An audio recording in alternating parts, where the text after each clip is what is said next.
안녕하세요. 저는 부산에 살고 있는 1957년생 단독가구입니다. 몇 년 전 남편과 사별하고 결혼한 딸 집에 함께 살고 있는데 이번 4월 기초연금을 신청할 예정입니다. 그런데 궁금한 것이 있어요. 딸과 합치면서 원래 살던 아파트를 전세 줬는데 전세 보증금은 기초연금 계산할 때 부채로 공제받을 수 있는 건가요? 그리고 아파트 살 때 은행에서 대출도 받았는데 대출금과 대출이자도 공제받을 수 있겠죠? 기초연금 신청할 때가 되니까 이것저것 궁금한 게 많아지네요. 알베르토 쌤, 기초연금 신청하면 부채는 도대체 어디까지 공제받을 수 있는 건지 정확한 설명 부탁드릴게요.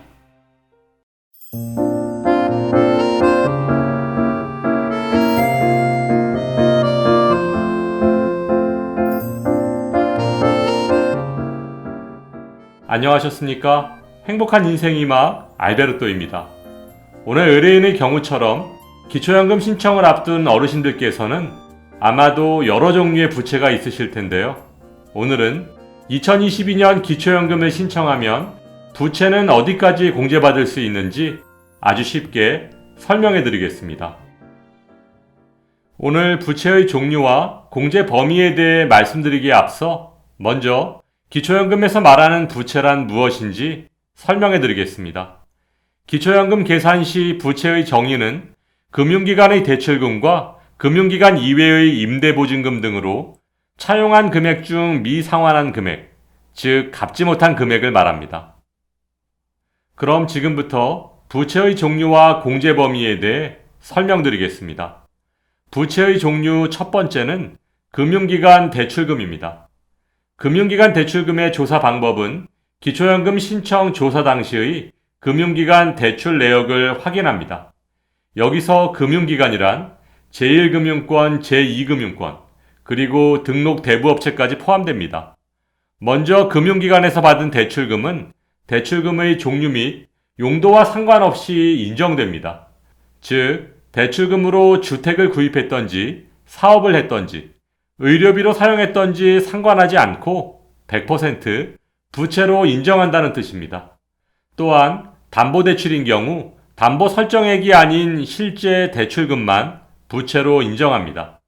대출을 받으면 실제 대출금의 120에서 130%까지 은행에서 근저당을 설정하는데 부채는 실제 대출금만을 인정합니다.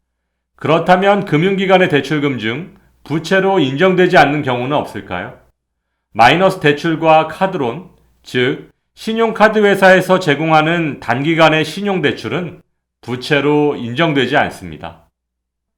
아니, 그런데 정말 급해서 받은 카드론이나 현금 서비스, 신용대출을 부채로 인정하지 않는 이유는 무엇인가요? 네, 카드론이나 현금 서비스, 신용대출 등은 담보 없이 무보증, 신용 상태만으로 대출을 해주므로 대출이 쉽고 언제든 입출금이 자유롭습니다. 따라서 기초연금의 혜택을 받기 위해 기초연금 신청 직전에 대출을 받는 등의 편법으로 부채를 늘리고 재산 규모를 줄인 후 기초연금 수급자가 된 다음에 다시 되갚는 형식으로 악용될 가능성이 크기 때문에 부채로 인정하지 않고 있습니다.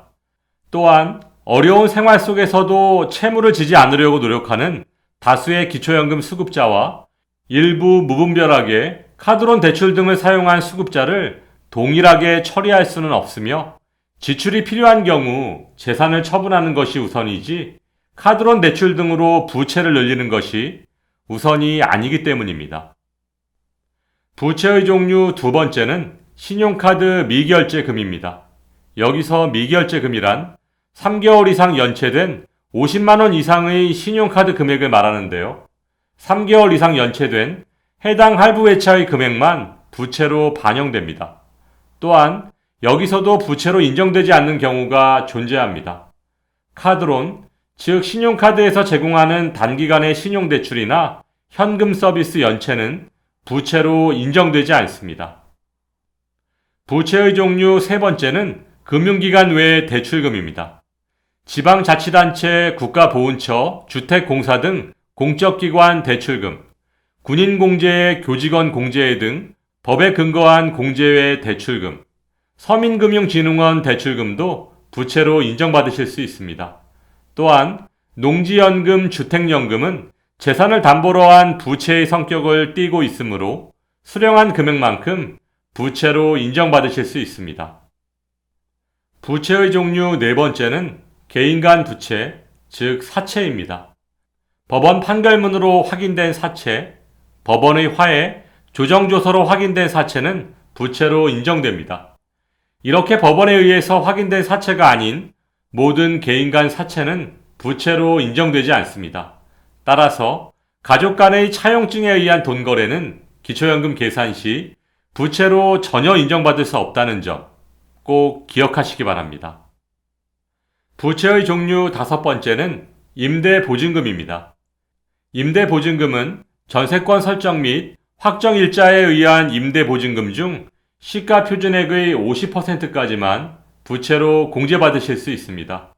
예를 들어 시가 8억 원, 시가 표준액으로 4억 원의 아파트를 보증금 4억 원에 전세 임대했을 경우 전세보증금 4억 원 전부를 부채로 인정하는 것이 아니라 해당 아파트 시가 표준액 4억 원의 50%인 2억 원까지만 부채로 인정받으실 수 있습니다.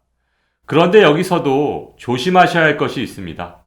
조금 전 설명드렸던 가족 간의 돈 거래와 마찬가지로 가족 간의 임대차 계약서에 의한 보증금은 부채로 인정받으실 수 없습니다. 이렇게 부채로 인정받을 수 없는 이유는 가족 간의 편법으로 임대보증금을 높여서 기초연금 신청 전에 재산을 낮추는 효과를 낼 수 있기 때문입니다. 따라서 기초연금 신청 전에 가족 간의 돈 거래 그리고 부동산 거래 정말 조심하셔야 하고, 또한 기초연금을 신청할 때는 전세권 설정 및 확정일자를 받은 임대차 계약서를 소명 자료로 제출해야 부채로 인정받을 수 있다는 점도 꼭 기억하시기 바랍니다. 그러면 아파트 담보대출을 받아서 매달 내고 있는 대출이자도 부채로 공제받을 수 있는 건가요? 네, 차용금액, 즉 대출금에서 발생하는 이자는 부채로 공제받을 수 없습니다. 그러면 내가 가입한 보험에서 받는 약관대출은 부채로 인정되나요? 네, 보험회사, 증권사, 신탁회사 등은 기초연금 계산 시 제2금융권으로 분류되므로 금융기관 대출금, 즉 부채로 인정받으실 수 있습니다. 그럼 연체된 세금은 어떻게 되나요? 네, 연체된 세금은 부채로 인정받으실 수 없습니다. 네, 그렇군요. 전세보증금을 100% 부채로 인정받을 수 없어서 좀 아쉽기는 하지만 아무튼 오늘 알베르트 쌤 설명을 듣고 나니까 답답했던 것들이 확 풀리네요. 기초연금 신청하려면 아직 몇 달 남았으니까 차분하게 준비해 봐야겠어요. 오늘 친절하고 자세한 설명 정말 감사드리고 하시는 일 더 번창하시길 바랍니다. 오늘 말씀드린 것처럼 공제받을 수 있는 부채와 공제받을 수 없는 부채, 기초연금을 받기 위해 정말 중요한 내용입니다. 차분히 준비하셔서 좋은 결과 있으시길 바라면서 오늘도 알베르토가 어르신들의 행복한 인생 2막을 응원하겠습니다. 행복한 하루 되세요.